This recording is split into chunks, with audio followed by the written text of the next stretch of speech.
எல்லாருக்கும் வணக்கம். ஸோ நம்ம ஏற்கனவே 9th ஓல்டு புக்ல 4 இயல் வந்து நம்ம சக்சஸ்ஃபுல்லாக முடிச்சிட்டோம். இப்போ நான் பார்க்க போறது பார்த்தோம்னா 5வது இயல் தான் பார்க்க போறோம். ஸோ அதில் என்னென்ன இருக்குன்னு சொல்லிட்டு பார்த்துக்கலாம். முத்தொள்ளாயிரம், கலிங்கத்து பரணி, உலகளாவிய தமிழர், திருவிக்கா அவரோட தமிழ் பணி, அதுக்கப்புறம் இலக்கணத்துல வளாநிலை, வலுவமைதி. ஸோ இதை தான் பார்க்க போறோம். ஸோ ஓகேங்களா? ஓகே, நம்ம ஸ்ட்ரைட்டா போயிடலாம் டைம் வேஸ்ட் பண்ணாம. ஃபர்ஸ்ட் பார்த்தோம்னா முத்தொள்ளாயிரம், 7/5 நம்ம ஃபர்ஸ்ட் பார்க்க போறது முத்தொள்ளாயிரம். ஸோ முத்தொள்ளாயிரம்ல நம்ம என்ன ஆக்சுவலி பார்க்க போறோம் அப்படின்னு பார்த்தோம்னா சேரன், அதுக்கடுத்து பார்த்தோம்னா சோழன், அதுக்கப்புறம் பாண்டியன், இவங்க 3 பேரும் சார்ந்த ஒரு 3 செயல் தான் நம்ம பார்க்க போறோம். ஓகேங்களா? சரி, ஓகே, நம்ம ஒவ்வொன்றா பார்க்கலாம். ஃபர்ஸ்ட் பார்த்தோம்னா சேரன் தான் பார்க்க போறோம். சேரந்துனாவே நம்மளுக்கு தெரியும் வில், அவங்களோட சிம்பிள் வந்து வில் அப்படின்னு சொல்லிட்டு. ஸோ என்னன்னு பார்க்கலாம். பல்யானை மண்ணீர் பழுதிரை தந்துய்மீன், மல்லல் நெடுமதில் வாங்குவின் பூட்டுமீன், வழிதல் வாடாத வானோரும் வானவன் வில்லெழுதி வாழ்வார் விசும்பு அப்படின்னு சொல்லிட்டு முடிகிறாங்க. ஓகேங்களா? அது என்ன சொல்றாங்கன்னா, பல யானைகளை கொண்டுள்ள அரசர்களே, உங்களுக்கு கிடைக்கும் பொருளை சேர மன்னனுக்கு திரையாக அளித்து பிழைத்துக் கொள்ளுங்கள். உங்களின் வளமிக்க நெடிய மதில்கள் மீது வில் சின்னத்தை பொறித்து வையுங்கள். ஏனெனில் வாழாத மாலை அணிந்த வானவர்களும் சேரனின் வில் வடிவத்தை எழுதி வைத்து வானுலகில் வாழ்கின்றன்னு சொல்லிட்டு அவங்க வந்து அந்த அளவுக்கு ஒரு பலமானவங்க, வீரமானவங்க அப்படின்னு சொல்லி சொல்றாங்க. சரி, ஓகேங்களா? அடுத்து ஓகே, சொல்பொருள் பார்க்கலாம். உய்மீன்னா பிழைத்து கொள்ளுங்கள். மல்லல்னா வலிமை, மல்லல்னா என்னது? வளமை. சரி, வளமை. பல்னா நெருக்கம், விசும்புனா வானம். ஸோ மல்லல்னா வளமை, பல்னா நெருக்கம். ஓகேங்களா? சரி, ஓகே. இலக்கண குறி பார்த்துக்கலாம். மல்லல்னா என்னது? உரிச்சொற்றொடர். ஓகே. நெடுமதில் பார்த்தோன்னா பண்பு தொகை. ஸோ இது இந்த மல்லல்ன்ற நோட் பண்ணிக்கோங்க. சில பேர் என்ன நினைப்பீங்க, ஸோ இது வந்து ஒரு மாதிரி டிஃப்ரெண்டாக்கு இன்னும் முடியுதுன்றதுனால தொழிற்பெயர் நோட் பண்ணிடுவீங்க. சில பேர் வந்து மல்லல்னா என்னது, வளமையை பத்தி சொல்ற பண்பு அப்படின்னு நினைச்சுப்பீங்க. பட் ஆக்சுவலி பார்த்தோன்னா அது உரிச்சொற்றொடர். ஸோ கரெக்டாக பார்த்துக்கோங்க. நெக்ஸ்ட் நெடுமதில்னா நெடுமை கூட்டல் மதில் வரும். ஸோ பண்பு தொகை. வாங்குவில் அப்படின்னா வினைத்தொகை. 3 காலத்தையும் காட்டும். அதாவது காட்டும், ஆனால் அது மறைந்திருக்கு, அதனால அது வினைத்தொகைன்னு சொல்றோம். ஓகே. பிரித்தறிதலும் பார்த்துக்கோங்க, ரொம்ப முக்கியம். தந்துய்மீனா தந்து கூட்டல் உய்மீன், வில் எழுதினா வில் கூட்டல் எழுதி, பூட்டு மீன்னா பூட்டு கூட்டல் மீன். ஸோ அதாவது தற்குறிப்பேற்ற அணி அப்படின்றாங்க. ஏன்னா இவர் வந்து ஒரு மனிதர், பட் வந்து எப்படி சொல்றது, அதாவது தேவர்களே வந்து அவரோட இதுல வந்து வில் சின்னதை பொறிச்சு வச்சுட்டு தான் உயிரோடு இருக்காங்க அப்படின்ற மாதிரி கொஞ்சம் எப்படி அவங்கள கொஞ்சம் ஏத்தி, அவங்க மேல ஒரு கொஞ்சம் அந்த இதை வந்து ஏத்தி சொல்றதுனால தற்குறிப்பேற்ற அணி. ஓகேங்களா? சரி, ஓகே. அடுத்து பார்க்கலாம். சோழன். இப்ப நெக்ஸ்ட் சோழனை பத்தி பேசுறாங்க. சேர்ந்த புறவின் நிறைத்தன் திருமேனி, ஈர்த்துட்டுயிர் துளைதான் ஏறினான், நேர்ந்த கொடை வீரமோ மெய்நிறை குறையா வன்கட், படை வீரமோ சென்னி பண்பு அப்படின்னு சொல்லிட்டு சொல்றாங்க. ஸோ சோழனாவே புலி நம்மளுக்கு நல்லாவே தெரியும். சோழ மன்னன் தன்னிடம் அடைக்கலமான புறாவினை காக்க தன் தசையை அறுத்து கொடுத்தான். அத்தசை ஈடாகாத காரணத்தினால் தானே துலாக்கோலில் ஏறினான். இப்படி செய்ய துணிந்தமைக்கு அவனது கொடை வீரமோ மெய்யொழுக்கம் குறையாத படை வீரமோ காரணமன்று, அது சோழனின் நற்பண்பு அப்படின்னு சொல்றாங்க. ஓகேங்களா? ஸோ அந்த சிபி அப்படின்ற மன்னன் தான் என்ன பண்ணுவாரு, அந்த புறாவை வந்து சாப்பிட வரும் ஒரு கழுகு. ஸோ அதனால அந்த புறாவுக்கு பதிலாக என்ன இது பண்ண அப்படின்னு அந்த புறாவோட வெயிட்டுக்கு ஏற்றதை நான் வந்து இது பண்றேன் அப்படின்னு சொல்லிட்டு, ஐ திங்க் ஏதோ கடவுளோ ஏதோ ஒன்று வந்து சோதிக்கிற மாதிரி சம்திங் அது ஆக்சுவலி சீனு. பட் வந்து சொல்லுவாங்க. ஸோ வந்து அந்த சிபி மன்னர் வந்து சோழ மன்னன். ஸோ அவர் அந்த மாதிரி வந்து கொடுத்தாரு இல்லையா, அதை பத்தி வந்து சொல்றாங்க. ஸோ அதுக்கு என்ன காரணம் பார்த்தோம்னா, அவரோட கொடை வீரமோ இல்ல மெய்யொழுக்கம் குறையாத படை வீரமோ காரணம் கிடையாது, அது சோழனோட நற்பண்பு அப்படின்னு சொல்றாங்க. ஓகேங்களா? ஓகே. ஸோ சேர்ந்த புறவின் நிறைதன் திருமேனி, அந்த மாதிரி அதை கொஞ்சம் ஞாபகம் வச்சுக்கோங்க. ஓகே. அடுத்து பார்க்கலாம். புறவுனா புறா, நிறைனா எடை, ஈர்த்துனா அறுத்து, துளைனா துலாக்குள் தராசதா சொல்றாங்க, நிறைனா ஒழுக்கம், வன்கன்னா வீரத்தன்மை, மேனினா உடல். ஓகேங்களா? ஸோ இலக்கண குறிப்பு முக்கியம். உயர்துளைனா வினைத்தொகை, குறையானா ஈர்க்கட்ட எதிர்மறை பெயரெச்சம். உயர்துளை பார்த்துக்கோங்க, வினைத்தொகை. அடுத்து பாண்டியனை பத்தி என்ன சொல்லுவாங்க பார்க்கலாம். பாண்டியனோட சின்னம் பார்த்தோம்னா மீன். ஓகே. மறுபூசியாக மரங்கனல் வேல் மன்னர், உருத்தகு மார்போலையாக திருத்தக்க வையகம் எல்லாம் எமதென்று எழுதுமே, மொயிலை வேல் மாறன் களிறு அப்படின்னு சொன்னாங்க. ஸோ அதை நெருங்கி அமைந்த இலை போன்ற வடிவிலான வேலை உடையவன் தான் யாரு? பாண்டிய மன்னன். ஸோ அம்மன்னனின் யானை தன் தந்தங்களை எழுத்தாணியாகவும் வீரம் செறிந்த வேற்படையுடைய பகை மன்னரின் அகன்ற மார்புகளை ஓலைகளாகவும் கொண்டு செல்வம் இழுத்த உலகமெல்லாம் எம் பாண்டியருக்குரியது அப்படின்னு சொல்லி எழுதுமா. அதாவது போர்ல வந்து அந்த யானை போய் என்ன பண்ணும், ஒரு அந்த பகைவரோட நெஞ்ச குத்தி கிழிக்கும் இல்லையா, அதை வந்து கொஞ்சம் எக்ஸ்ட்ராவா வந்து கொஞ்சம் சீனியர்ட்டி சொல்லிட்டாங்க, அவ்வளவுதான், வேற ஒன்றும் கிடையாது. ஆக்சுவலி அதான் இது. இப்போ அந்த போய் எழுதுறது வந்து அதை குத்துறது வந்து என்னன்னு பார்த்தோம்னா, செல்வம் இருந்த உலகம் எல்லாம் என் பாண்டியருக்குரியது அப்படின்னு சொல்லிட்டு ஒரு கொஞ்சம் தற்குறிப்பு ஏற்ற மாதிரி வச்சுக்கோங்க, அந்த மாதிரி ஏற்றி சொல்றாங்க, அவ்வளவுதான். ஓகே. மறுப்புனா தந்தம், ஊசினா எழுத்தாணி, மரம் வீரம், ரா பார்த்துக்கோங்க, எந்த ரான்னு பார்த்துக்கோங்க. அடுத்து கனல்னா நெருப்பு, திருத்தக்க அப்படின்னா அழகு அமைந்த, வையகம்னா உலகம், மொய்யிலைனா நெருங்கி அமைந்த இலை, அந்த ஷேப்ல இருக்க என்னது வேல். அடுத்து மாறன்னா பாண்டிய மன்னன், களிறுனா யானை. இலக்கண குறிப்பு பார்த்துக்கலாம். இலைவேல்னா உவமை தொகை, அதாவது இலை போன்ற வேல். அடுத்து மறுப்பூசி மார்போலை பார்த்தோம்னா உருவகம். ஓகேங்களா. அடுத்து அதாவது ஊசி போன்ற மறுப்பு, மறுப்புனா என்ன தந்தம், ஊசினா என்ன சொன்னாங்க, அந்த அதாவது எழுத்தாணினாங்க இல்லையா, அந்த எழுத்தாணியை தானே அந்த யானையோட தந்தத்தோட ஒப்பிட்டுறாங்க. ஸோ உருவகப்படுத்துறாங்க அந்த ஊசியோட, இப்படி திரும்பி ரிவேஸ்ல வருது, அப்போ உருவகம். அதே மாதிரி மார்போலை, அதாவது ஓலை, அவங்க பகைவரோட மார்பு எப்படி ஓலையோட என்ன பண்றாங்க, உருவகப்படுத்துறாங்க. ஓகே. மாறன் களிறு பார்த்தா மாறனது களிறு, ஆறாம் வேற்றுமை தொகை. ஓகே. மறுப்பூசி எப்படி பிரிக்கலாம்னா மறுப்பு கூட்டல் ஊசி, மறுப்புனா தந்தம், ஊசினா எழுதுகோள், மார்புலைனா மார்பு கூட்டல் ஓலை, எமது இன்று, எமது கூட்டல் இன்று, மொய்யிலை, மொய் கூட்டல் இலை, உருவகணி அணி, உருவகப்படுத்தி சொல்றாங்க இல்லையா. அது எழுத்தாணிக்கு வந்து தந்தத்தையும், அதுக்கப்புறம் பகைவரோட மார்பு பார்த்தோம்னா ஓலைக்கும் இது பண்ணி என்ன பண்றாங்க, உருவகம் படுத்துறாங்க. ஸோ அதனால என்ன இது வந்து உருவகணி அப்படின்றாங்க. ஓகே. அடுத்து நூற்குறிப்பு ரொம்ப முக்கியம். முத்தொள்ளாயிரம் அப்படின்றத பார்த்தோம்னா மூவேந்தர்கள் பற்றிய 3900 பாடல்களை கொண்டது. அதனாலதான் என்ன சொல்றாங்க, இத முத்தொள்ளாயிரம் அப்படின்னு சொல்றாங்க. ஓகேங்களா. சோ மொத்தம் 3900 பாடல்கள், ஒவ்வொரு வேந்தரை பத்தியுமே 3900ன்றதுனால தான் முத்தொள்ளாயிரம் அப்படின்றாங்க. சோ இது வந்து முழுசா கிடைக்கல, பட் புறத்திருட்டு அப்படின்ற நூல் வாயில 108 வெண்பாக்கள் கிடைச்சிருக்கு அப்படின்னா ரொம்ப முக்கியமான ஒரு பாயிண்ட். அதே மாதிரி பழைய உரை நூல்களை மேற்கோளாக 22 வெண்பாக்களும் கிடைத்துள்ளன. சோ புறத்திரட்டு வாயிலாக 108 வெண்பாவும், பழைய உரை நூல்கள் மேற்கோளாக 22 வெண்பாக்களும் கிடைச்சிருக்கு அப்படின்றாங்க. ரொம்ப முக்கியம். 108 22, இது புறத்திரட்டு, இது பழைய உரை நூல்கள். ஓகேங்களா. ஓகே. மூவேந்தர்களோட ஆட்சி சிறப்பு, படை சிறப்பு, போர்த்திறன், கொடை முதலிய செய்திகளை பாடல்கள் விளக்குகிறது. ஓகே. இது பார்த்தாலே தெரியுது. அதே மாதிரி ஆசிரியர் பெயர் தெரியவில்லைன்றது ரொம்ப முக்கியம். இதுவே நிறைய டைம் வந்து கொஸ்டின்ல கேட்டிருக்காங்க. ஓகேங்களா. முத்தொள்ளாயிரம் ஆசிரியர் யாருன்னு தெரியல. ஓகே. அவ்வளவுதான். ஓகே. சேர மன்னரோட அது பார்த்தோம்னா என்னது, சேரன்னாவே பில்லு, சோழன்னாவே என்னது, ஓகே, எதுக்கு தன்னோட தசையா எடுத்துக்கிட்டோம்னா புறாவுக்கு, மார்போலை எழுதும் எழுத்தாணி என்னன்னு பார்த்தோம்னா தந்தம். ஓகே. இது பார்க்கலாம். விசும்புனா வானம், துளைனா துலாக்கோல், மறுப்புனா தந்தம், கனல்னா நெருப்பு, சரி 3 4, களிறுனா யானை. அவ்வளவுதான், முடிஞ்சிச்சு. அடுத்து பார்த்தோம்னா கலிங்கத்து பரணி, எழுதுன ஜெயங்கொண்டா, நமக்கு நல்லாவே தெரியும்.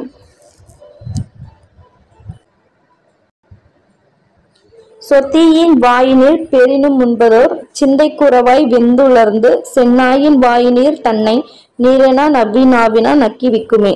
அதாவது என்ன சொல்றாங்கன்னா, பாலை நிலத்தின் கடுவெப்பம் நிலவியது, அதனால் மானின் வாய் வெந்து உலர்ந்தது, நெருப்பிலிருந்து நீர் கிடைத்தாலும் குடித்து விடலாம் அப்படின்ற எண்ணம் தோன்றும் அளவிற்கு தாகத்தால் தவித்தது, சென்னாய் வாயிலிருந்து வடியும் உமிழ்நீரை கூட குடிக்க முயன்று நக்கி விக்கி நின்றது. அதாவது என்னன்னா, சென்னாயினா என்னது, அது வந்து என்னது, ஒரு கார்னிவரஸ், மற்றவங்க அடிச்சு சாப்பிட்றது இல்லையா. ஸோ அந்த இதை பார்த்தாலே என்ன பண்ணும், மானை பயந்து ஓடும். பட் அந்த இடத்துல வந்து வெப்பம், தண்ணி தாகத்துல அந்த சென்னாய் வாயிலிருந்து வர உமிழ்நீர் இருக்கு இல்லையா, அதே வந்து குடிக்கிற அளவுக்கு அதுக்கு வந்து நக்கி விக்கி நின்றுச்சான். அதான் சொல்றாங்க, சென்னாய்க்கு மான் நஞ்சு ஓடும் எனினும் பாலினில வெம்மை மிகுதியால் தத்தம் இயல்பு மறந்து கலத்திருந்தனமாம் அப்படின்னு சொல்லிட்டு சொல்றாரு. ஓகேங்களா. ஓகே. தீயின் வாய் அப்படின்னா நெருப்பில், தீயின் வாய்னா நெருப்பில், சிந்தை எண்ணம், கூறனா மிக, கூற மிக, நவ்வினா மான். ஓகே. இலக்கண குறிப்பாக்கலாம். வெந்து உலர்ந்து எனா கூற, இது எல்லாமே எனது வினையச்சம். அடுத்த சென்னாய் வந்து பண்பு தொகை. பிரித்தெழுதல், வாயினா வாயின் கூட்டல் நீர், வெந்துலர்ந்து, வெந்து கூட்டல் உலர்ந்து, இது வந்து மயக்கவணி அப்படின்றாங்க. அதாவது தத்தவங்க இயல்புல இருந்து மாறி இருக்குது இல்லையா, அதான் மயக்கவணி அப்படின்றாங்க. அடுத்து பார்க்கலாம். காடிதனை கடந்தும் என கருமுகிலும் வெண்மதியும் கடக்க அப்பால் ஓடி இழைத்து உடல் வியத்து வியர்வஞ்சோ உகுப்புணலும் பணியும் அம்மா. அதாவது கார்மேகமும் வெண்ணிலவும் பாலை நிலத்தை மெல்ல கடந்து சென்றன. அப்பொழுது வெப்பம் மிகுதியாக இருந்தது. அவ்வெப்பத்தை தாங்காமல் அவை விரைந்து ஓடின. அப்படி ஓடும் பொழுது அவற்றின் உடல் களைத்து வியர்வை கொட்டிற்று. அவ்வாறு கொட்டிய வியர்வை நீரையே கார்மேகம் மழை நீராகவும் வெண்ணிலவு பனி நீராகவும் பொழிந்தது அப்படின்னு சொல்லிட்டு சொல்றாங்க. ஸோ எந்த அளவுக்கு வந்து ஒரு கம்பேர் பண்ணியிருக்காங்க பாருங்க. ஓகே, முகில்னா மேகம், முகில்னா மேகம், மதினா நிலவு, உகுனா சொரிந்து, சொரிந்துனா என்னது பொழிந்து, புனல்னா என்னது மழை நீர். ஓகே, இலக்கண குறிப்பாக்கலாம். கருமுகிலும் வெண்மதியும் உம்மும் வெளிப்படையா வந்திருக்கு. ஸோ எண்ணுமை கருமுகில் கருமை கூட்டல் முகில், வெண்மதி வெண்மை கூட்டல் மதி. ஸோ அதோட பண்பு பத்தி சொல்றது பண்பு தொகை. கடக்க ஓடி இழைத்து எல்லாமே என்னது பிணையெச்சம். வியர்த்த அப்படின்னா பெயரெச்சம். ஓகே, நெக்ஸ்ட் பார்க்கலாம்.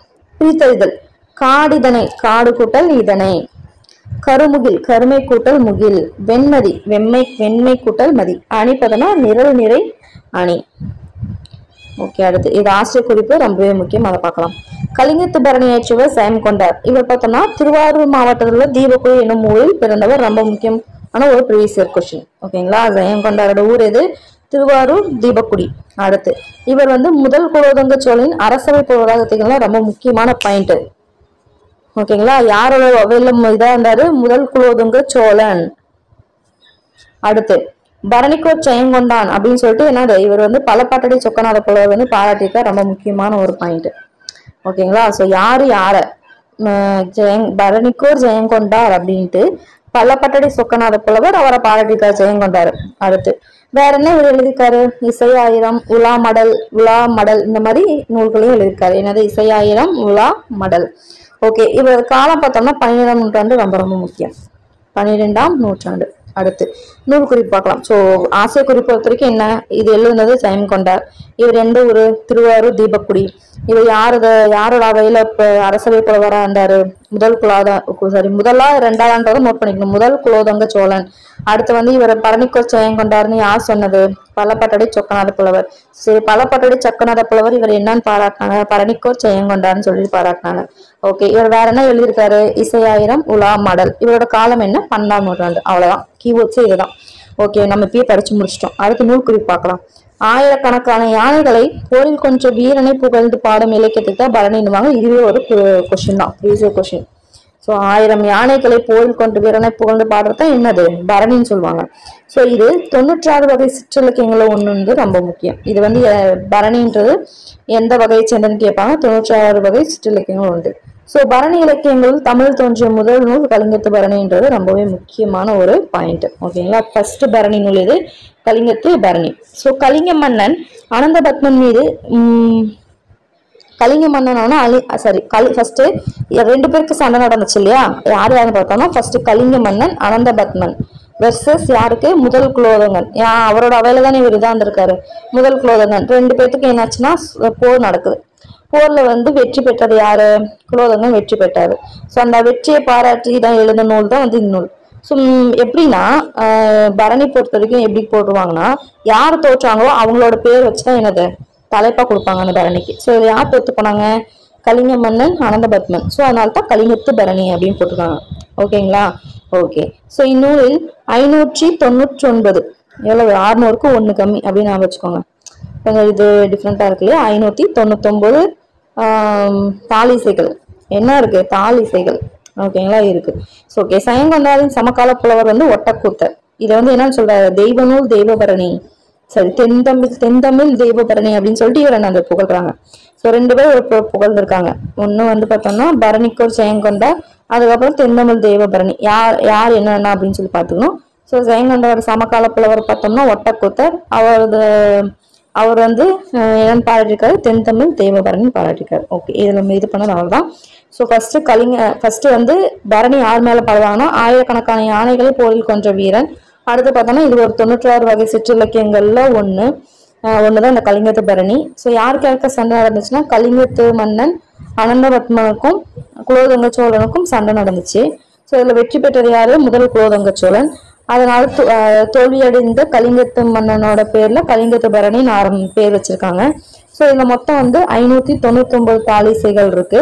ஸோ அவரோட சயங்கண்டரோட சமகால புலவர் யாரு? ஒட்டக்கூத்தர். அவர் என்ன இவரை பாராட்டிருக்காங்க? தென்தமிழ் தேவபரணி பாராட்டிருக்காரு. அவ்வளவுதான். ஓகேங்களா? சரி, ஓகே. நம்ம மேல படிச்சோம் இல்லையா, ஆயிரக்கணக்கான யானைகளை கொன்ற வீரர் தான் பரணி பாடுவாங்கட்டு. அந்த இது அந்த விதியை வகுத்தது யாருன்னு பார்த்தோம்னா பன்னீர் பாட்டியல். அதான் சொல்லியிருக்காங்க. என்னன்னு, ஆணை 1000 அமரிடை வென்ற மாணவனுக்கு வகுப்பது பரணி அப்படின்னு சொன்னது யாரு? பன்னீர் பாட்டியல். ரொம்ப முக்கியம். இந்த பாக்ஸ் ரொம்ப ரொம்ப முக்கியம். ஓகேங்களா? Okay okay. பரணி இலக்கியங்கள் நம்ம பார்த்தோம் இல்லையா? ஸோ அதுல வந்து நிறைய இருக்கு. ஸோ அது என்னென்ன அப்படின்னு சொல்லி பார்த்தலாம். தக்கையக்க பரணி, இரணியவதை பரணி, பாசவதை பரணி, மோகவதை பரணி, வங்கத்து பரணி, திராவிடத்து பரணி, சீனத்து பரணி, திருச்செந்தூர் பரணி. அதாவது அந்த சூரனை வதை பண்ணுவாங்க இல்லையா முருகர், அது வந்து திருச்செந்தூர் பரணி. ஓகேங்களா? ஸோ ஓகே, சும்மா வந்து ஒரு டைம் பார்த்துக்கோங்க. எது இல்லாததுன்னு சொல்லி கூட கேட்கலாம். ஓகேங்களா? அதனால பார்த்துக்கோங்க. அடுத்து இது ரொம்ப முக்கியமான ஒரு கோர்ஸ். அடிக்கடி வந்து ஒரு ப்ரீவியஸ் கொஸ்டின்ல வந்து தூக்கி போட்டு மிதிச்சு கொஸ்டின் சொல்லலாம். ஸோ அதாவது வந்து பார்த்தோம்னா ஒரு சொற்பொழிவில் என்ன சொல்றாருன்னா, எனக்கு வந்து மிகவும் பிடித்தமான விருப்பமான ஒரு இலக்கியம் இருக்குன்னா அது கலிங்கத்து பரணி அப்படின்னு சொல்லி யார் சொல்றாரு? பேரறிஞர் அண்ணா. ஓகேங்களா? அண்ணா வந்து பேரறிஞர், ராஜாஜி மூத்தறிஞர். இதை கூட தெரிஞ்சுக்கணும். ஓகேங்களா?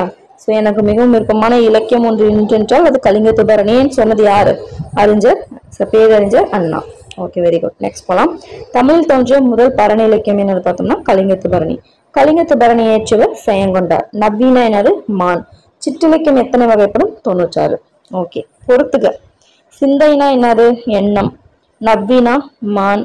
முகில் மேகம். புனல் நீர். உகுதல்னா சொரிதல், பொழிதல் அப்படின்னு சொல்லலாம். ஓகே, அடுத்து பார்த்தோம்னா ஒரு உரைநடை. உலகளாவிய தமிழர்.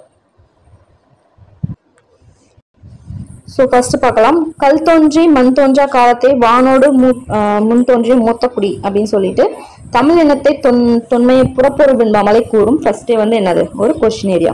ஸோ கல் தோன்றா மண் தோன்றா காலத்தை வாளோடு முன் தோன்றிய மூத்த குடி. இது எந்த லைன்? சரி, எந்த இதுல வந்திருக்கு பார்த்தோம்னா புறப்பொருள் வெண்பாமாலை அப்படின்னு சொல்லிட்டு கண்டிப்பா இதை மறக்கவே கூடாது நீங்க. ஓகேவா? நம்ம முக்கியமானது ஒரு ப்ரீவியஸ் கொஸ்டின் கூட. ஓகே, உலகில் முதலில் தோன்றிய மனிதன் தமிழன் அப்படிதான் சொன்னது யாருன்னு பார்த்தோம்னா மானுடியல் ஆராய்ச்சியாளர்களோட கருத்து. குமரி கண்டத்தில் தோன்றிய தமிழினம் உலகமெல்லாம் பரவி தன் புகழை நிலைநாட்டி வருது. ஸோ தமிழினம் எங்க தோன்றுச்சு? குமரி கண்டத்துல. ஓகேங்களா? ஓகே, தமிழின பரவல். உலகில் ஐக்கிய நாடுகள் சமையல் உறுப்புரிமை பெற்ற 190 எவ்வளவு? 190 நாடு இருக்கு இல்லையா? அதுல 2 நாடுகளும் 43 ஆட்சி புலன்களும் ஆக 235 நாடுகள் உள்ளன அப்படின்னு சொல்லிட்டு சொல்றாங்க. ஓகேங்களா? ஸோ உறுப்பினர் மெம்பர்ஷிப் இருக்கு இல்லையா? அதான் வந்து உறுப்புரிமைன்றாங்க. ஸோ உலக ஐக்கிய நாடுல வந்து 190 1900ங்களா?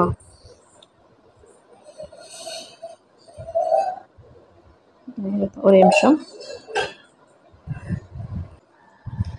ஓகே, ஸோ 90 கிடையாது, 92. இங்க இருக்கு பாருங்க, 92. அதாவது 192. 90 கிடையாது, 192 நாடுகள் வந்து மெம்பர்ஷிப்போட இருக்குது. உறுப்புரிமை இருக்குது. 192 நாடு இருக்கு. அதுல பார்த்தோம்னா 43 ஆட்சி புலங்கள் கொண்ட நாடு பார்த்தோம்னா 43 ஆக 235 நாடுகள் உள்ளன. ஓகேங்களா? 192 நாடுகளும் 42 ஆட்சி புலன்கள் இருக்கான். ஆக மொத்தம் எவ்வளவு? 234 35ன்றாங்க. ஏதோ ஒன்று எக்ஸ்ட்ரா ஆட் ஆயிருக்கு. ஓகேங்களா? ஸோ 235 நாடுகள் என்ன இருக்கு அப்படின்றாங்க. அவற்றில் ஏறத்தாழ 154 நாடுகள் 150 நாடுகள் என்னது? தமிழினம் பரவியுள்ளதான். ஓகேங்களா? ஸோ இருக்கிறதே பார்த்தோம்னா 235. அதுல பார்த்தோம்னா 154 வந்து தமிழினம் பரவியுள்ளதான் நாடுல. ஓகேங்களா? சூப்பர் இல்லைங்களா? ஸோ அடுத்து பார்க்கலாம். 10 தமிழர்கள் முதல் 7,50,000 தமிழர்கள் வரை அந்நாடுகளில் வாழ்கின்றனர். 10லிருந்து 7,50,000 வரைக்கும் இருக்காங்களாம். ஸோ இவற்றில் 20 நாடுகளில் லட்சத்திற்கும் மேற்பட்ட தமிழர்கள் வாழ்கின்றனர் அப்படின்றாங்க. ஸோ அந்த அளவுக்கு தமிழர்கள் வந்து பரவி இருக்காங்க அப்படின்றாங்க. ஓகே, தமிழர் புலம்பெயர காரணம் என்ன? வாணிகம், வேலை வாய்ப்பு. இந்த 2 காரணத்தால் தான் என்னது? தமிழர்கள் அயல் நாடுக்கு போறாங்க. அவ்வளவுதானே. ஒண்ணு வந்து என்னது? வாணிகம் பண்றதுக்கு, இன்னொன்னு வேலை வாய்ப்புக்காக போறாங்க. ஓகே, சங்க இலக்கியங்களிலும் இது குறித்து செய்தி காணப்படுகிறது. அதனால்தான் அவ்வை என்ன சொல்றாரு? திரைக்கடலோடியும் திரவியம் தேடும் அப்படின்றாரு. அது மட்டும் இல்லாம சாதுவன் வாணிகம் செய்யும் பொருட்டு கடல் கலந்த செய்தி எது சொல்லுது? மணிமேகலை. ரெண்டுமே ஒரு ப்ரீவியஸ் கொஸ்டின். ஸோ வந்து திரைக்கடலோடையும் திரவியம் தேடும் சொன்னது ஔவையார். சாதுவன் வாணிகம் செய்யும் பொருட்டு கடல் கடந்து போனாரு அப்படின்னு சொன்னது இது மணிமேகலை. ஓகே. ஆங்கிலேயர்கள் பிரெஞ்சுக்காரர்கள் தமிழர்களை அடிமைகளாக்கி அவர்கள் ஆளுகைக்கு உட்பட்ட நாடுகளுக்கு கூலிகளாக அழைத்து சென்றனர். ஸோ தமிழர்கள் நாட்டில் ஏற்பட்ட பஞ்சத்தின் காரணமாகவும் அந்நிய படையெடுப்பின் காரணமாகவும் தமிழத்தை விட்டு பிழைக்க சென்றாங்க. ஓகே, இது நம்ம படிச்சிருக்கோம். ஓகே, தமிழர் நிலை என்னன்னு பார்க்கலாம். தமிழர் புலப்பெயர்ந்து சென்று பல நாடுகளில் வாழ்ந்தாலும் அவர்கள் தமது உடல் உழைப்பாலும் நேர்மையாலும் அந்நாடுகளில் வளம் பெறும் செய்தனர். தாமும் வளம் பெற்று உயர்ந்துள்ளனர். தம் உரிமையையும் நிலைநாட்டியுள்ளனர் அப்படின்ட்டாங்க. ஓகே, பண்பாட்டு நிலை. ஓகே, இது வந்து ஒரு கொஸ்டின் எங்கிருந்து ஸ்டார்ட் ஆகும் பாருங்க. சிங்கப்பூர், மலேசியா, பினாங்கு தீவு ஆகிய நாடுகளில் கோவில்கள் கட்டி ஆண்டுதோறும் திருவிழாக்களை சிறப்பாக நடத்தி வருகின்றனர். ஸோ எங்கெங்க திருவிழாக்கள் நடக்கிறாங்கன்னு கேட்கலாம். சிங்கப்பூர், மலேசியா, பினாங்கு தீவு. சிங்கப்பூர், மலேசியா, பினாங்கு தீவு. ஸோ சிங்கப்பூர்ல மலேசியா தெரியும், மலேசியா முருகன் தெரியும். ஸோ சிங்கப்பூர்லயும் இருக்கு, என்ன கோயில் தெரியல சரியா. ஸோ அந்த மாதிரி இருக்கு, அந்த மாதிரி கட்டிட்டு என்ன பண்றாங்க, திருவிழா நடத்துறாங்க. ஸோ சிங்கப்பூர், மலேசியா, பினாங்கு நாடுல. அடுத்து பரப்பளவில் சிறியதான ரீயூனியன் தீவில் வாழ்பவர்கள் பெரும்பான்மை மக்கள் தமிழரே. எது? ரீயூனியன் தீவுல. அடுத்து அவர்கள் பிரெஞ்சுக்காரர்களால் புதுச்சேரி, காரைக்கால் பகுதிகளில் இருந்து ஒப்பந்த குழிகளாக குடியமர்த்தப்பட்டவர்கள். அந்த ரீயூனியன் தீவுல இருக்காங்க இல்லையா, அந்த இருக்க மக்கள்லாம் தமிழர்கள் யாருன்னு பார்த்தோம்னா பிரெஞ்சுக்காரங்க. அந்த புதுச்சேரியில தானே மேக்சிமம் இருந்தாங்க. ஸோ அந்த புதுச்சேரி, காரைக்கால் பகுதியில இருந்து கூட்டிட்டு போனவங்க தான், அந்த ஒப்பந்த குழிகளா கூட்டு போனதான் அவங்க இருக்காங்க, ரீயூனியன் தீவுல இருக்காங்கன்றாங்க. பிரான்ஸ் நாட்டில் ஒரு பகுதியாக கருதப்படும் அத்தீவில் வாழும் தமிழர்கள் பிரெஞ்சு மொழியை பேசுவாங்களாமா. ஸோ அவர்கள் தமிழை பேசாத போதும் தமிழர் தம் பண்பாட்டு கூறுகளை மறவாது இன்றளவும் பின்பற்றி வருகிறார்கள். கோவில் திருவிழாக்களில் காவடி எடுப்பதும் தேர் இழுப்பதும் இன்றும் நடைபெற்று வருகின்றன. தமிழ் மொழியை கற்கவும் கற்பிக்கவும் முயற்சிகள் மேற்கொள்ளப்பட்டு வருகின்றனர் அப்படின்னு சொல்றாங்க. ஓகே, அடுத்து மொழிநிலை. இலங்கையில் வாழும் தமிழர்களின் 95 விழுக்காட்டினர் தொடக்கப்பள்ளி முதல் பல்கலைக்கழகம் வரை தமிழ் நிலை கல்வி பயில்கின்றனர். ஸோ இலங்கையில் இருக்கு இல்லையா, இலங்கையில தமிழர் வாழ்றாங்க இல்லையா, அதுல 95% பார்த்தோம்னா தொடக்கப்பள்ளியிலிருந்து பல்கலைக்கழகம் வரைக்கும் தமிழ்ல படிச்சிருக்காங்களாம். So Puducherry, Singapore, Mauritius, Malaysia, Fiji தீவுகள், தென் அமெரிக்கா, கனடா, பிரிட்டன் இந்த மாதிரி நாடுல வந்து தமிழ் வந்து ஒரு பாடமாகவே கற்பிக்கப்படுது அப்படின்றாங்க. ஓகே, அடுத்து அமெரிக்கா நாட்டு பேரரசியலுக்கான VS Rajan, George L Hart, Kausalya Hart, Sim Lindholm, Indira, Norman, Hal Schiffman, W Clothey, அப்புறம் யாரு, ஜேம்ஸ் பிராங்கா, மறைந்த பேராசிரியர் AK ராமானுஜம், இது எல்லாமே தமிழுக்கு அரும்பணிகள் ஆற்றியுள்ளனர். ஸோ இது எப்படி கொஸ்டின் கேட்டிருந்தாங்கன்னா, தமிழுக்கு அரும்பணி ஆற்றிய மேலை நாட்டு பேராசிரியர்கள், சரி அமெரிக்கா நாட்டு பேராசிரியர்கள் யார் அப்படின்னு சொல்லி கேட்டு கொடுத்துருந்தாங்க. 1 2 3 4 கொடுத்து அந்த பேர் கொடுத்துருந்தாங்க. அதே மாதிரி வந்து மொத்தமா அப்படி மட்டும் கொடுத்துட்டு ABCD, அதாவது கரெக்ட் 1 2 3 கரெக்டா தப்பான்றத விட அதாவது ABCD கொடுத்து ஒவ்வொரு பேர் கொடுத்து அந்த மாதிரியும் கேட்டிருந்தாங்க. ஓகேங்களா? ஓகே, சரி சும்மா வந்து பார்த்துக்கோங்க, இவங்களாம் தெரிஞ்சவங்க தானே. VS Rajan, George L Hart, Kausalya Hart, 2 Hart வந்துட்டாங்களா. அடுத்து சிம்லிண்ட் ஹோமு வீடுல, Indira, Norman, Hal Schiffman, W Clothey, James பிராங்கா, அப்புறம் AK ராமானுஜம். ஓகேங்களா? அடுத்து வேற என்ன, பல நாடுகளுக்கு வாழ சென்ற தமிழர்கள் தம் வருவாயை மட்டும் நோக்கமாக கொள்ளாமல் தமிழை வர்க்கம் செயல்களில் ஈடுபட்டு வந்தாங்க. ஓகே, 24 மணி நேரமும் ஊடகங்களில் தமிழ் நிகழ்ச்சிகளை கேட்கவும் காணவும் ஆங்காங்கே வாழும் தமிழர்கள் அந்தந்த நாட்டு அரசுகளிலும் அனுமதி பெற்றனர். பரவாயில்ல. ஓகே, இது ஓகே. நெக்ஸ்ட் பார்க்கலாம். தமிழ் ஆட்சி மொழி. ஓகே, இலங்கை, சிங்கப்பூர், மலேசியா ஆகிய நாடுகளில் தமிழ் ஆட்சி மொழியாக திகழ்கின்ற முக்கியமான ஒரு பாயிண்ட், ஒரு ப்ரீவியஸ் கொஸ்டின். ஸோ எங்கெங்க தமிழ் ஆட்சி மொழியா இருக்கு அப்படின்னு சொல்லி கொஸ்டின் கேட்டிருந்தாங்க. இலங்கை, சிங்கப்பூர், மலேசியா. ஓகேங்களா? சிங்கப்பூர், மலேசியா, இலங்கை. ஸோ இலங்கை நம்மளுக்கு நல்லாவே தெரியும் தமிழ் ஆட்சி மொழி. சிங்கப்பூர், மலேசியா தெரிஞ்சுக்கோங்க. ஓகே, ஸோ தமிழ் பாடமொழியாக பயிலவும் தமிழியல் ஆய்வுகளை மேற்கொள்ளவும் வசதிகள் செய்யப்பட்டுள்ளன. ஓகே, இசை, நாட்டியம், நாடகம் எல்லாமே இருக்கு. அதே மாதிரி அச்சு, ஒளி ஊடகங்கள் தமிழ். ஓகே, அதை நெக்ஸ்ட் வேற பார்க்கலாம். தமிழ்நாட்டை விட்டு சென்றபோது யாதும் முறை யாவரும் கேளீர் அப்படின்னு சொல்லிட்டு உயர் நோக்கம் இருந்தாங்க. ஓகே, இங்க பார்க்கலாம், ஆட்சி நிலை பார்க்கலாம். தமிழர் பார்த்தோம்னா இலங்கை, மலேசியா, சிங்கப்பூர் அந்த நாட்டில் பலவற்றிலும் உள்ளாட்சி தேர்தலில் வெற்றி பெற்று ஆட்சி பொறுப்புகளை வகித்தனர். ஸோ மேலே பார்த்தோம் இல்லையா, தமிழ் வந்து இதாக இருந்த ஆட்சி மொழி இருந்த நாடான இலங்கை, மலேசியா, சிங்கப்பூர்ல இருந்திருக்காங்க. அதே மாதிரி அமைச்சர் பதவியிலும் வந்து இருந்திருக்காங்க அப்படின்றாங்க.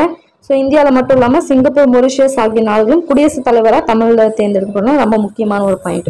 ஸோ எங்கெங்கெல்லாம் தமிழர் வந்து குடியரசுத் தலைவராக தேர்ந்தெடுக்கப்பட்டுள்ளார்கள்னு சொல்லிட்டு கொஸ்டின் கேட்டிருந்தாங்க. Singapore, Mauritius. எங்க? Singapore, Mauritius. அடுத்து என்ன? தாயகத்துடன் உறவு நிலை. தமிழர்கள் வந்து பல்வேறு காரணமாக புலம்பெயர்ந்து அயல்நாடுகளில் வாழ்ந்து வந்தாலும் தம் தாயகத்தை மறவாமல் வாழ்ந்து வருகின்றனர். வாய்ப்பு கிடைக்கும் போதெல்லாம் எல்லாம் வந்து பார்த்துட்டு போறாங்களாம். உடைகள், திருவிழாக்கள், பொருட்கள். ஓகே, இது ஓகே. நெக்ஸ்ட் பார்க்கலாம். தமிழர் என்ற இனம் ஒன்று, தனியா ஒரு குணம் ஒன்று என்பதற்கு. ஓகே, உங்களுக்கு ஒரு கொஸ்டின் நான் கேட்கிறேன். இந்த லைன் சொன்னது யாரு அப்படின்னு சொல்லி பார்க்கலாம். ஆக்சுவலி இது போன இயல் 4ல பார்த்தோம் இந்த லைன். மரபு கவிதைகள் அப்படின்னு சொல்லிட்டு ஒரு லெசன்ல நம்ம இந்த பார்த்தோம். தமிழன் என்ற ஒரு குணம் உண்டு, தனியே அவருக்கு ஒரு இனம் உண்டு, தனியே அவருக்கு ஒரு குணம் உண்டுன்னு சொல்லிட்டு ஒரு பாடல் பார்த்தோம். ஞாபகம் இருக்குங்களா? கீழே கமெண்ட் பண்ணுங்க மறக்காம. உலகெங்கும் வாழும் தமிழர்கள் தங்களது பண்பாட்டு அடையாளங்களை மறவாமலும் மாற்றிக்கொள்ளாமலும் வாழ்ந்து. ஓகே, அவ்வளோச்சு. சரி, ஓகே, நம்ம அது பார்க்கலாம். ஐக்கிய நாடுகளின் உறுப்புரிமை பெற்ற நாடுகள் எத்தனை பார்த்தோம்? 235ங்களா?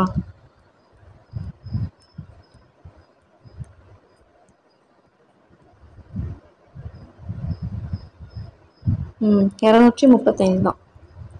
235. அடுத்து, சாதுவன் கடல் வாணிகம் மேற்கொண்டான் அப்படின்ற குறிப்பு எதுல இருக்கு? மணிமேகலையில. திரைக்கடல் ஓவியம் திறம் தேடும் சொன்னது யாரு? ஔவையார். தமிழர்கள் ஒப்பந்த குழுக்களாக எந்த தீவுல குடியமர்த்தப்பட்டார்கள்னா ரீயூனியன் தீவு, பிரெஞ்சுல இருக்குல்ல அவங்க. ஓகே, திருவிழாக்கள் டேஸ் எடுப்பதும் டேஸ் இழுப்பதும், அதாவது காவடி எடுப்பதும் தேர் இழுப்பதும் இன்றும் நடைபெறுகிறது. ஓகே, அவ்வளவுதான். அடுத்து பார்த்தோம்னா ஒரு துணைப்பாடம் திருவிக்கா பேஸ் பண்ணது. ஸோ திருவிக்கனாவே தமிழ் என்றால் நம்மளுக்கு நல்லாவே தெரியும். ஓகே, இவரோட பிறப்பும் இறப்பும் பார்க்கலாம். ஃபர்ஸ்ட் வந்து பார்த்தோம்னா அவரோட ஊர் என்ன பார்த்தோம்னா சென்னையில் இருக்க ஒரு துல்லம் அப்படின்ற ஒரு ஊர் ரொம்ப முக்கியமான ஒரு பாயிண்ட். ஒரு ப்ரீவியஸ் கொஸ்டினே இருக்கு. சென்னையில் இருக்க துல்லம். அடுத்து அவரோட அப்பா அம்மா பேர் விருத்தாச்சலனா சின்னம்மையார். எப்போ பிறகுறாரு? 26/8/1883. 8/8ன்னு வரும். ஸோ ஓகேங்களா, 26/8/1883. அடுத்து எங்க படிச்சாரு? ராயப்பேட்டையில இருக்க வெஸ்லி பள்ளியில படிச்சாரு.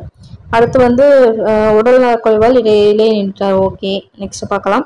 கதிரைவேலர் அப்படின்ட்டு என்ன பண்ணாரு? தமிழ் இலக்கியங்கள், சைவ சித்தாந்த சாஸ்திரங்கள் எல்லாமே கத்துக்கிட்டு தமிழ் பேராசிரியரா உயர்ந்து தமிழ் பணியாற்றினார். யார்கிட்ட கத்துக்கிட்டாரு? அவரோட ஆசிரியர் யாரு? கதிரைவேலர். அடுத்து தமிழ் பற்று. எங்கும் தமிழ் எதிலும் தமிழ் என்பதை முழு மூச்சாக கொண்டு வடமொழி சொற்களை கலவாமல் தூய தமிழிலே எழுதவும் பேசும் என்று வலியுறுத்தினார். ஸோ எங்கும் தமிழ் எதிலும் தமிழ் அப்படின்றத முழு மூச்சா கொண்டவர் யார் தான்? திருவிக்கா. அடுத்து நமது உடல் நலத்தை பேண வேண்டும் என்று குறிப்பிட்டால் பிற உடல் நலத்தை கேடு சூழ வேண்டும் என்று பொருள் கொள்ளக்கூடாது. அதாவது என்ன சொல்ல வராங்கன்னா, நம்ம வந்து உடல் நலத்தை வந்து நம்ம பத்திரமா பார்த்துக்கணும் அப்படின்னா நம்ம வந்து உடம்பு வந்து நாம பத்திரமா பார்த்துக்கணும்னு அர்த்தம். அதுக்காக மற்றவங்க உடல் நலம் வந்து கெட்டு போகணும் அப்படின்னு நினைக்கிறது கிடையாது. அந்த மாதிரி நம்ம பொருள் எடுத்துவார். அந்த மாதிரி தான் தமிழை வளர்க்க வேண்டும் அப்படின்னு சொல்லணும்னா பிறமொழியை வெறுக்கணும் அப்படின்னு சொல்லிட்டு அர்த்தம் கிடையாதுன்றாரு. ஒரு அருமையான ஒரு கருத்து. ஓகேங்களா? ஸோ தமிழை வளர்க்க வேண்டும் என்றால் பிறமொழியை வெறுக்க வேண்டும் என்று பொருள் என்றுன்னு சொன்னது யாரு? திருவிக்கா. ரொம்ப முக்கியமான ஒரு பாயிண்ட். அதுக்கு அவரே வந்து ஒரு இதா இருந்திருக்காரு. என்னன்னா, ஆங்கில மொழியில வந்து ஆழ்ந்த கற்றுப்புலமை பெற்றிருந்தார். ஸோ காந்தியடிகள்லாம் தமிழகம் வந்தபோது இவருக்கு மொழிபெயர்ப்பாளா இருந்தது அது திருவிக்கா தான். இது ஒரு ப்ரீவியஸ் கொஸ்டின். ஸோ காந்தியடிகள் தமிழகத்துக்கு வந்த போதெல்லாம் அவருக்கு மொழிபெயர்த்தவர் யாருன்னு கேட்டாங்க? திருவிக்கா. ஸோ இந்த கோட் சொன்னதும் இதுவும் வந்து ஒரு முக்கியமான ஒரு கொஸ்டின் லைன். ஓகேங்களா? அடுத்து இளைஞர்களுக்கு அறிவுரை சொல்றாரு என்னன்னு பார்க்கலாம். இளைஞர்களுக்கு தமிழ் உணர்வு ஒற்றும் நோக்கில் இளைஞர்களை, உங்கள் தமிழ் தாய் நேற்று பிறந்தவள் அல்ல, இன்று பிறந்தவள் அல்ல, அவள் மிக தொன்மையுடையவள், கலைகளுடையவள், அவளையா கொள்வது? தாய்க்கொலை புரிவதா தமிழர் வீரம்? வீரத்திற்குரிய தங்கள் இளமுகம் நோக்கி கேட்கின்றேன். நேற்றும் இன்றும் பிறந்த நாடுகளையும் கலைகளையும் ஓம்பவும் பெருக்கவும் அபோவும் நாட்டம் முயன்று வருகின்றன. நாமோ பழம்பெரும் நாட்டை மறைக்க பார்க்கின்றோம். தமிழ் இறந்த பின் தமிழ் மண் மட்டும் இருந்த என்ன? மொழி இறந்தபடி நாடம் இறப்பதும் அன்றோ? அப்புறம் உலகத்திற்கு ஒருபோதும் நாகரிகத்தை வழங்கிய மாண்பு வாய்ந்த ஒரு பெரும் நாட்டையும் மறப்பதா? அதையா மறப்பது அப்படின்னு சொல்லிட்டு கொஞ்சம் என்ன பண்ண குதிச்செல்லுறாரு. நல்ல கரெக்டாக தான் கேட்டிருக்காரு. ஓகே, இளைஞர்களை தமிழ் உலகில் எழுந்த நிலையில் ஓர்ந்து உங்கள் பொறுப்பை உணருங்கள். தமிழ் தாயை புதுப்போர்வையில் ஒப்பனை செய்து ஹரியாசனமத்தை சூழ்கொண்டுகள் எழுங்கள், பழந்தமிழ் வீரத்துடன் எழுங்கள் அப்படின்னு சொல்லிட்டு அறைக்குவல் விடுக்கிறார். ஸோ ஓர்ந்துனா எண்ணி. ஸோ இந்த கோர்ஸ் வந்து படிச்சுக்கோங்க. இதுல எதுனாலும் கட் பண்ணி கேட்கறதுக்கு வாய்ப்பு இருக்கு. ஓகேங்களா? ஓகே, பேச்சு பண்ணி பார்க்கலாம். எழுத்து மட்டும் இல்லாம பேச்சாலுமே தமிழ் வளர்த்த பெருமகனா தான் இவங்க அப்படின்றாங்க. ஸோ திருவிக்கா நடை என்று ஒரு தனிநடை நடைமுறைப்படுத்திய இவர் பேசுவது போலவே எழுதுவதும் எழுதுவது போல பேசுவதும் அப்படின்ற முயற்சியில் வெற்றி கண்டவர். இப்ப பேச்சு, இப்ப நம்ம ஒருத்தர் வந்து இப்ப இந்த காலத்துலயுமே எடுத்துக்கோங்க, மேடை பேச்சுல வந்து எப்படி பேசுவாங்க, தமிழ் ஒரு மாதிரி கலந்து மற்ற மொழி கலந்து சான்ஸ்கிரிட் எல்லாமே கலந்து என்ன பண்ண பேசுறாங்க. ஸோ இதே வந்து ஒரு நியூஸ் பேப்பர் எடுத்து பாருங்க, ஒரு உடனடி எடுத்து பாருங்க, எழுத்து மொழியில பார்த்தோம்னா ஃபுல் அண்ட் ஃபுல் தூய்மையா மேக்சிமம் தூய்மையா வந்து எழுதணும்னு சொல்லிட்டு எழுதுவாங்க. ஸோ பேச்சு மொழிக்கும் எழுத்து மொழிக்கும் நிறைய டிஃப்ரென்ஸ் தெரியும் இல்லையா. ஸோ அந்த மாதிரி இல்லாம என்ன பண்ணாரு இவரு, பேசுற மாதிரி எழுதுறதும் எழுதுற மாதிரி பேச்சு ரெண்டும் வந்து இலக்கணம் அந்த எது வேற பிறமொழி சொல் கலக்காம கரெக்டா பேசிட்டு வந்தாரு அப்படின்னு தான் வந்து சொல்றாரு. அந்த முயற்சியில வெற்றியும் பெற்றாரு அப்படின்றாங்க. ஓகேங்களா. ஓகே, திருவிக்கா வெள்ளுஞ்சொல் இன்மையறிந்து உணர்ச்சி சொற்களை கோர்த்து கேட்டார். பிணிக்கும் தகையவாய் கேளாரும் விரும்பும் மன்னம் பேசுவதில் வல்லர். ஓகே, அறிஞரண்ணா உள்ளிட்ட அக்கால இளைஞர்களை உணர்ச்சிமிகு பேச்சினால் தம்பால் ஈர்த்து மேடை தமிழில் முன்னோடியாக திகழ்ந்தவர் தான் திருவிக்கா. ஸோ முக்கியமான ஒரு லைன் பார்த்தோம்னா, மேடை தமிழில் முன்னோடியாக திகழ்ந்தவர் யாரு? திருவிக்கா. ரொம்ப முக்கியமான ஒரு பாயிண்ட். சரி, ஓகே, பேச்சு பண்ணி பார்த்தோம், எழுத்தம்பி பார்க்கலாம். உரைநடை எழுதுவதும் எனது தொழில் என்று உரைநடைக்கு அவர் மதிப்பு கொடுத்தார். ஓகேங்களா. ஸோ உரைநடை எழுதுவதும் தொழில்னு சொன்னது யாரு? திருவிக்கா. அவருக்கு வாய்த்த மொழி நடை மலை என தமிழ் உலகில் ஓங்கி வயந்துள்ளது என்று தேப்போ மீனாட்சி சுந்தரம் பாராட்டியுள்ள ஒரு முக்கியமான லைன். ஓகேங்களா. ஸோ அவர் வந்து அவர் மதிப்பு கொடுத்தார். அவருக்கு வாய்த்த மொழிநடை மலை என தமிழ் உலகில் ஓங்கி உயர்ந்துள்ளது அப்படின்னு சொன்னது யாரு? தேப்போ மீனாட்சி சுந்தரம். ஓகேங்களா. ஸோ இதனால் இக்காலத்து தமிழ் மொழி நடையாளராகவும் மதிப்பிட்டு காணும் அளவிற்கு சீரிய மொழி நடையில் அவர் எழுதிய மனித வாழ்க்கையும் அவர் எழுதினது என்னன்னது மனித வாழ்க்கையும் காந்தியடிகளும் பெண்ணின் பெருமை அல்லது வாழ்க்கை துணை நலம் இமயமலை அல்லது தியானம் முதலிய நூல்கள் அவரோட கற்பனை தன்னையும் சீர்திருத்தத்தில் ஈடுபாட்டையும் உயர்நடையும் வெளிக்காட்டுகின்றன. ஸோ அவர் எழுதின நூல்லாம் பார்த்துக்கோங்க. மனித வாழ்க்கையும் காந்தியடிகளும் பெண்ணின் பெருமை அல்லது வாழ்க்கை துணை நலம் பெண்ணின் பெருமை அல்லது வாழ்க்கை துணை நலம் இமயமலை அல்லது தியானம். இமயமலையில போய் என்ன பண்ணுவாங்க? தியானம் பண்ணுவாங்க அப்படின்னு வச்சுக்கோங்க. ஸோ பெண்ணின் பெருமை அல்லது வாழ்க்கை துணை நலம். ஸோ பெண்ன்றத யாரும் நமக்கு வாழ்க்கைக்கு துணையா வராங்க இல்லையா, துணைவி அப்படின்னு சொல்லுவாங்க. ஸோ பெண்ணின் பெருமை அல்லது வாழ்க்கை துணை நலம் அப்படின்னு ஞாபகம் வச்சுக்கோங்க. ஓகே, அடுத்து பார்க்கலாம். ஓகே, உரைநடை நூல்கள் என்னென்ன எழுதியிருக்கான்னு பார்க்கலாம். முருகன் அல்லது அழகு, சைவத்திரவு, சைவத்தின் சமரசம், கடவுட்காட்சியும் தாயுமானவரும், ராமலிங்க சுவாமிகளின் திருவுள்ளம், தமிழ்நாடும் நம்மாழ்வாரும், நாயன்மார் வரலாறு, தமிழ் நூல்களின் பௌத்தம், காதலா முடியா சீர்திருத்தமா, என் கடன் பணி செய்து கிடப்பதை, இந்தியாவின் விடுதலையும், தமிழ் சோலை, உள்ளொளி, இதெல்லாம் அவர் எழுதின உரைநடை நூல்கள். ஓகேங்களா, ரொம்ப முக்கியம். ஸோ கொஸ்டின் எப்படி வேணாலும் கேட்பாங்க. அதாவது இப்போ ஃபார் எக்ஸாம்பிள் பார்த்தோம்னா முருகன் அருள் வேட்டல், இது வந்து திருவிக்காவோட உரைநடை நூலா கவிதை நூலா புதினமா செய்யுள் நூல் அப்படின்னு சொல்லிட்டு கொஸ்டின் கேட்பாங்க. ஸோ நம்ம எது உரைநடை நூல் எது செய்யணும்னு தெரிஞ்சால் மட்டும் என்னது நம்மளால வந்து என்ன பண்ண முடியும். ஸோ இது எப்படி நான் வச்சுக்கணும் ஈஸியாக சொல்கிறேன். மேக்ஸிமம் அவர் செய்யுள் நூல் எல்லாமே வேட்டல், அருள் வேட்டல் அந்த மாதிரி தான் மேக்ஸிமம் முடியும். பாருங்க காட்டுறேன் பாருங்க.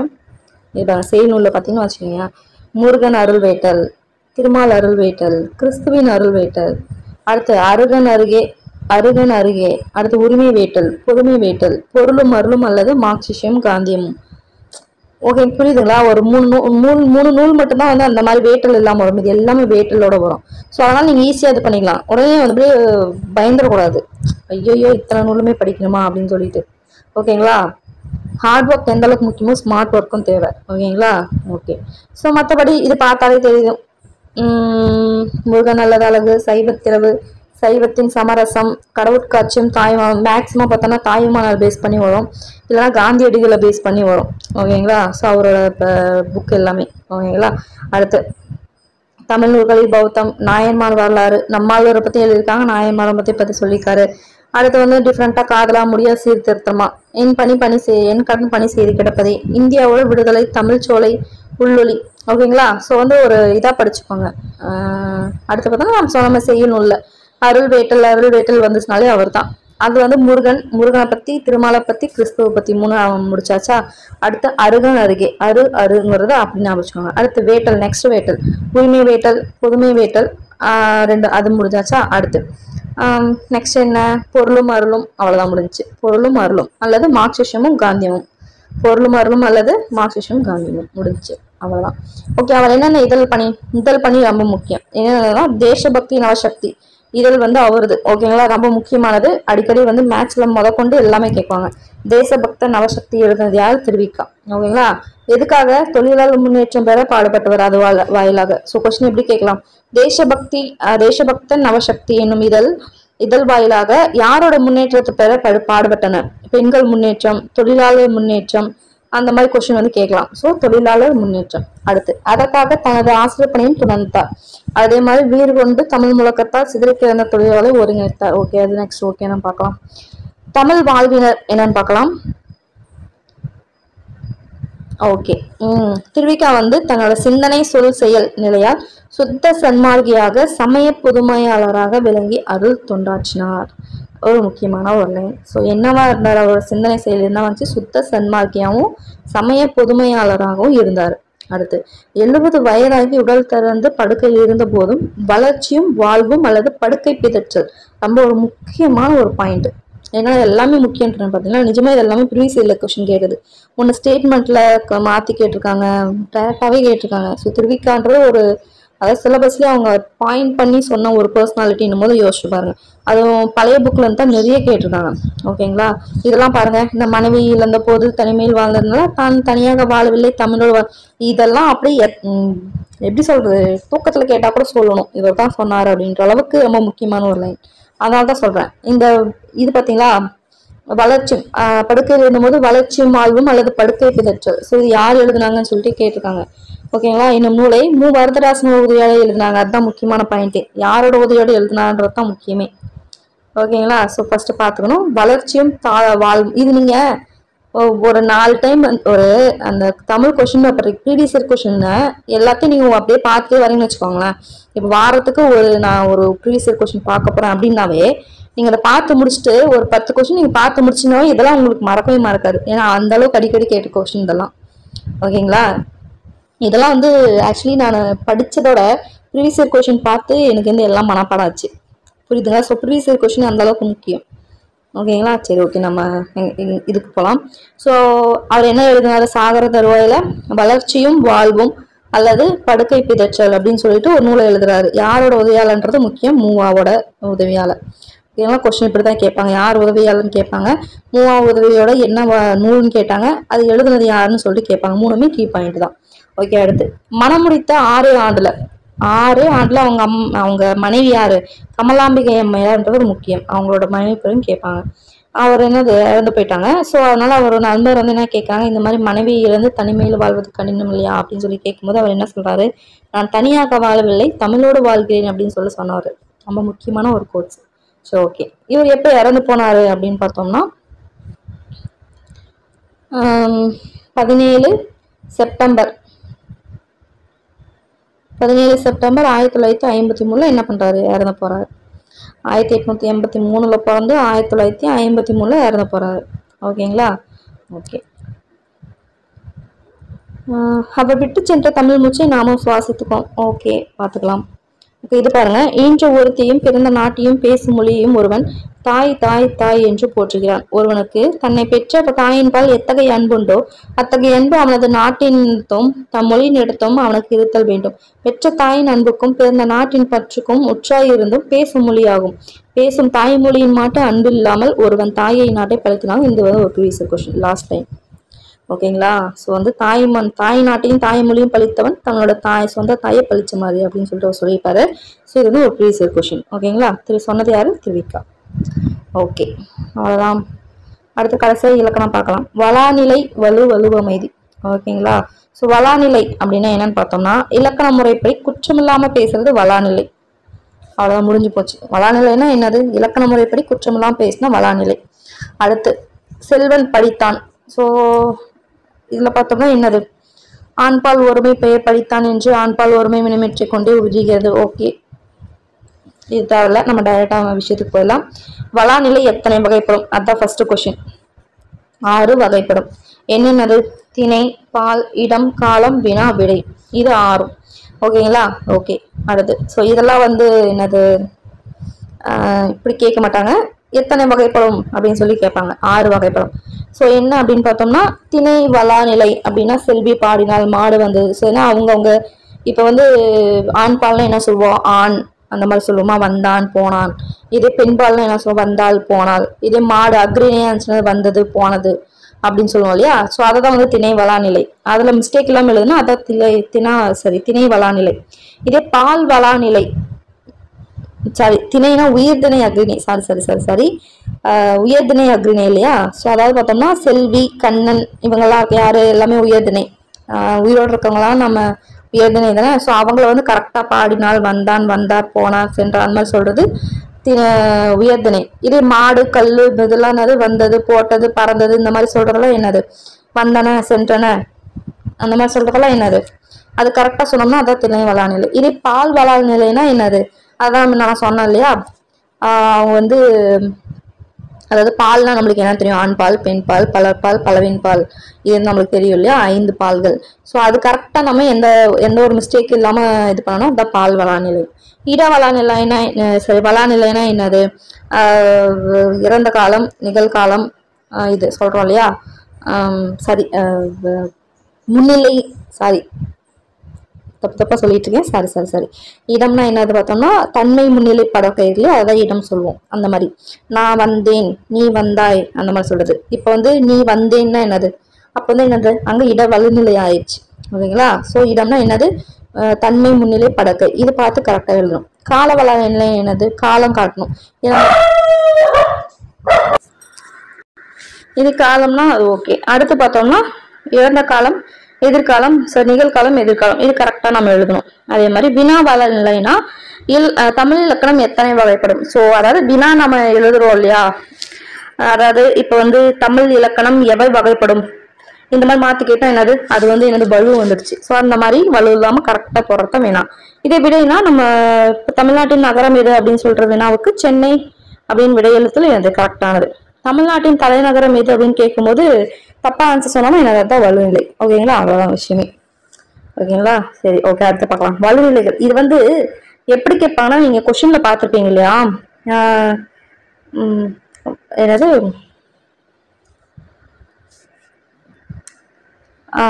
வலுவை நீக்கி எழுதுக, மரபு பிழை நீக்கி எழுதுக, அந்த மாதிரிலாம் கொஸ்டின் கேட்கறாங்க பாத்தீங்களா, அதெல்லாம் இதை பேஸ் பண்ணி தான் கேட்கறது. ஓகேங்களா, சரி ஓகே. வலுநிலைகள் பார்க்கலாம்.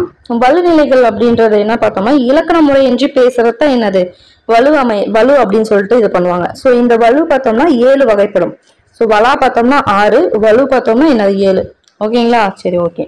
இது எப்படி நான் வச்சுக்கலாம், வலு இந்த லூ பார்த்தீங்களா ஒரே இதாக வருதா, ஸோ அப்படின்னா வச்சுக்கோங்க.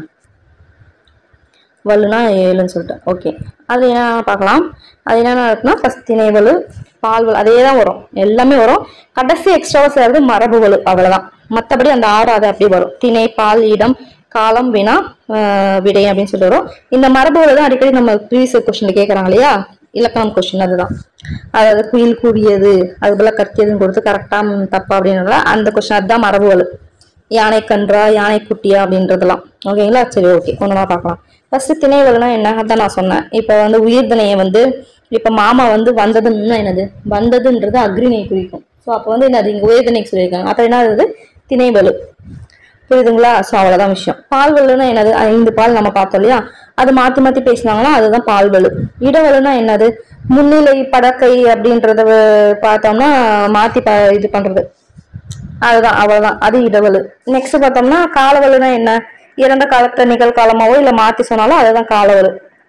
ஓகேங்களா. அடுத்து வினாவல்னா என்னது, முட்டையிட்டது வந்து சேவலா பெட்டையா அப்படின்னு கேட்டோம்னா அதாவது சேவல் அப்படின்னு சொல்லிட்டு பொருத்தம் இல்லாம வினாவை கேட்டதால் வினாவல். அதாவது என்ன சொல்ல வராங்கன்னா, இப்போ எப்படியும் பெட்டை தான் வந்து முட்டையிடும் அப்படின்னு சொல்லிட்டு நம்மளுக்கு நல்லாவே தெரியும்.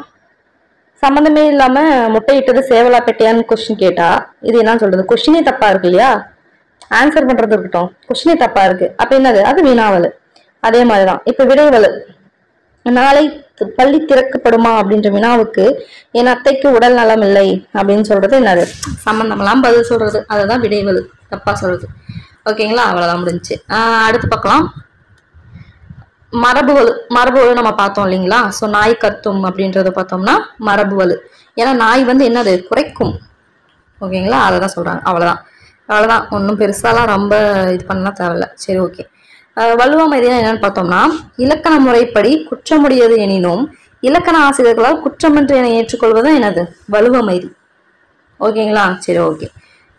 அது என்னன்னு பார்க்கலாம். உவகை மகிழ்ச்சி, சிறப்பு, உயர்வு, உறுதி, சினம் இந்த காரணமாக திணைவலுவும் பால்வலுவும் காலவலுவும் வலுவமதியாக ஏற்றுக்கொள்ளப்படும். சரி, என்னென்ன அது ஏற்றுக்கிறாங்க பார்க்கலாம்னா, திணைவலு, பால்வலு, காலவலு இதை வந்து வலுவமதி ஏற்றுக்கிறாங்க. இந்த 3 வலுவையும். எது? திணை, அக்ரிணை, உயர்திணை, பால், ஆண் பால், பெண் பால், காலவலு அதாவது பார்த்தோம்னா 3 காலம் சொன்னோம் இல்லையா, அந்த காலம்.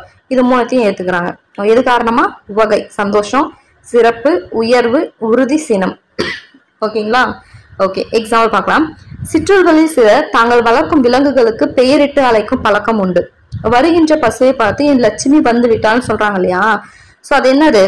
அது வந்து என்ன சொல்லணும்? மாடு வந்தது இல்ல அந்த மாதிரி சொல்லாம லட்சுமி அப்படின்ற ஒரு பசுவை, அக்ரிணைய நம்ம என்னது, நம்ம வந்து உயர்திணையா நினைச்சு நம்ம கூப்பிடுறோம். இது வந்து என்னது? திணைவலு. இருந்தாலும் மகிழ்ச்சி காரணமா என்ன பண்றோம்? நம்ம அதை வந்து ஏத்துக்கிறோம். நாம குற்றம் இருந்தாலும் குற்றம் இல்லாமல் ஏத்துக்கிறோம். அதனால என்னது? திணை வலுவமைதி. அடுத்து, குடியரசுத் தலைவர் நாளை தமிழகம் வருகிறார் அப்படின்ற தொடர் எடுத்துக்கலாம்.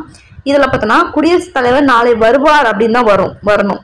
ஆனா அந்த மாதிரி அமையல அப்படின்னாலுமே ஏன்னா அவரோட வருகை வந்து உறுதிப்படுத்தாச்சு, ஒரு உறுதித்தன்மையோட இருக்கு.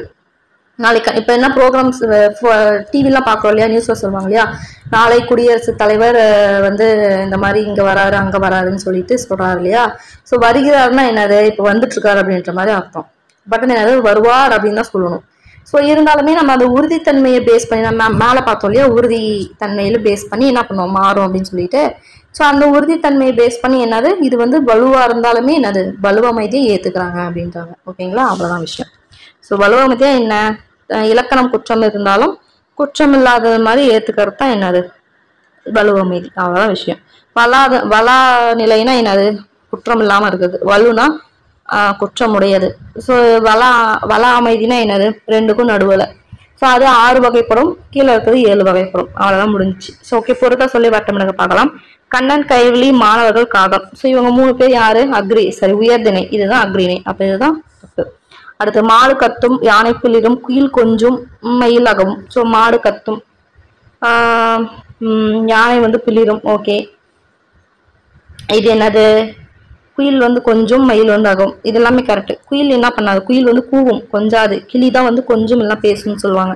ஸோ அப்ப இதுதான் தப்பு. அடுத்து, கூவும், கனைக்கும், கரையும், அகவும், அலரும். என்ன? ஓகே, அலரும் கூகை, அகவும் மயில், கரையும் காகம், கூவும் குயில். ஸோ இது எல்லாமே என்னது? பறவையை குறிக்குது. கனைக்கும்ன்றது கலவையை குறிக்குது. ஸோ வந்து இது விலங்கு, இது எல்லாமே பறவை. ஸோ அப்ப அதுதான் தப்பு. அடுத்து, குழந்தை, குட்டி, மனிதன், பார்ப்பு. ஓகே, இந்த குழந்தை, குட்டி, மனிதன் இது எல்லாமே என்னது? அந்த என்ன சொல்றது? பறக்க முடியாதது. ஓகேங்களா, பறக்க முடியாதது சொல்லுது. இந்த பார்ப்புன்றது என்னதுன்னா குஞ்சு, பறவை குஞ்சு இருக்கு இல்லையா, அதை சொல்லுவாங்க பார்ப்புன்னா, அதுதான் சொல்லுவாங்க. ஸோ அப்படின்னும்போது இதுதான் டிஃப்ரெண்டா இருக்கு மற்ற காட்டிலும். ஓகேங்களா, அடுத்து பொருந்தா சொல்றதுதான். ஓகே, உரிய விடையை தேர்ந்தெடுக்க. வலு எத்தனை வகைப்படும்? வலு 7. என் மாமா வந்தது அப்படின்றது என்னது? மாமான்றது உயர்திணை, அவர் அக்ரிணைக்கு வரமா சொல்லியிருக்காங்க. ஸோ அப்படின்னும் போது திணை வலு. ஓகே, நெக்ஸ்ட், கோடிட்ட இடங்களை நிரப்புக. இலக்கண முறை இல்லாவிடனும் இலக்கணமுடையதாக ஏற்றுக்கொள்ளப்பட்டது என்னது? வலுவமைதி. ஓகே, பசுவை பார்த்து என் லட்சுமி வந்தாள் அப்படின்னு சொல்றது என்னது? லட்சுமின்றது அக்ரிணை, ஆனா உயர்திணைக்கு சொன்னா திணை வலுவமைதி. ஓகேங்களா, ஓகே. பிழை திருத்தி எழுதுக. ஓகே, நீங்க திருத்தி எழுதுக்கு பார்க்கலாம். ஒரு 2 எக்ஸாம்பிள் சொல்றேன். தம்பி நேற்று வந்தாள்.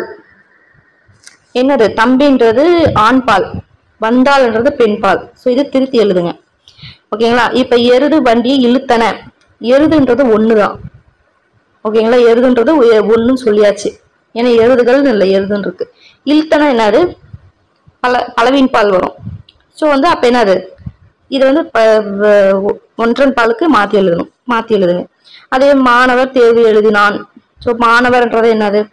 பலர்பால். இது வந்து ஒரு ஒருமை இல்லையா, ஸோ அதை மாத்தி எழுதுங்க. ஸோ அந்த மாதிரி என்னென்ன வரணுமோ அந்த மாதிரி எழுதுக்கோங்க. அதே மாதிரி இந்த அல்ல அன்று நான் ஏற்கனவே சொல்லியிருப்பேன், எதுக்கு அல்ல போடணும் எதுக்கு அன்று போடணும் அப்படின்னு சொல்லிட்டு. ஸோ ஒருமை, இப்போ ஒருமை எடுத்துக்கலாம், பன்மை எடுத்துக்கலாம். இதுக்கு வந்து ஷார்ட்கட்டும் சொன்னேன். ஸோ வந்து ஒரு ரூன் வந்திருக்கா, ஒருன்னு வந்துச்சுன்னா அப்போ ரூ வர மாதிரி என்ன இருக்கு, அன்று, அது எழுதிக்கோங்க. அடுத்து வந்து என்னது, பன்மைக்கு அல்ல அப்படின்னு எழுதிக்கோங்கன்னு சொன்னாங்க. அப்போ இந்த அல்லக்கு வந்து என்ன வரும், இந்த மாணவன் வந்து அல்ல வருமா அன்று வருமா, அது என்னது, இதை பேஸ் பண்ணி எழுதுங்க, நோட் பண்ணுங்க. அந்த மற்றதெல்லாம் அப்படியே இது பண்ணுங்க. ஓகேங்களா, அவ்வளோதான் முடிஞ்சு. அடுத்து பார்க்கலாம். ஸோ உவமை உருவக மாற்றம் அது உங்களுக்கு தெரியும் இல்லைங்களா? ஓகே, அது ரொம்ப தேவையில்ல, நெக்ஸ்ட் போகலாம். ஓகே, இது என்ன, உவமையை வந்து உருவகமாக மாற்றிருக்காங்க. ஓகே, தாமரை முகம் என்னது, முகத்தாமரை, அப்படியே முன்னாடி இருக்கிறத பின்னாடி போட்டால் அதுதான் உருவகம். அவ்வளோதான் முடிஞ்சு, ரொம்ப நம்ம இது பண்ணிக்க வேணாம். ஓகே, இது தெரியும் இல்லைங்களா, வினைமுற்று வினையச்சமா மாற்றுறதெல்லாம் தெரியும் இல்லையா? ஸோ ஜஸ்ட் இதை பார்த்துக்கோங்க, பார்த்துட்டு பயிற்சி அப்படி நீங்களே பண்ணுங்க. ஈஸி தான், நான் சொல்கிற அளவுக்குலாம் எதுவுமே கிடையாது. ஓகே, அடுத்து இது என்ன, பிழை நீக்கி எழுதல், அதை மேலே நம்ம பார்த்தோம் இல்லையா, அதுதான் பிழை நீக்கி எழுத சொல்கிறாங்க. அடுத்து என்ன, வலுவு சொற்களை திருத்துக. இது என்ன, அடமலை வராது, அடைமலை வரும், அடைமலை. இது அறிவாமனையா, அறிவால் மனை வரும். அடுத்து அவரைக்காய், அவரைக்காய், ரை வரும். தவக்கலை வர தவளை, சிலவுனா செலவு.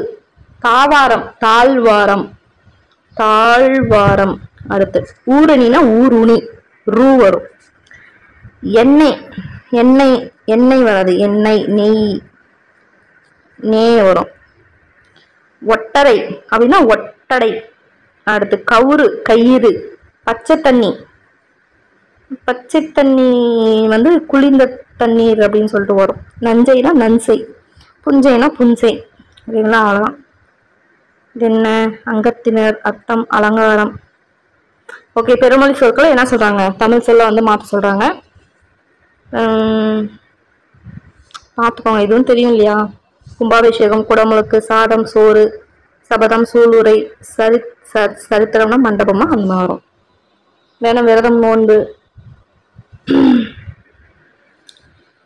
ஆரம்பம், தோற்றம், ஸோ அந்த மாதிரிலாம் வரும். ஸோ அதையும் பார்த்துக்கோங்க. ஸோ மேக்ஸிமம் பார்த்தோம்னா நம்ம ஆப்ஷன் வச்சு அடிச்சிடலாம், ரொம்பலாம் வந்து நம்ம இது பண்ணிக்க தேவை கிடையாது. ஸோ 12னா என்னது, கா உ. 7னா என்னது, ஏ. 11 1 காக்கா. 28 கா ஆ. 20னா உ 0. அவ்வளோதான்.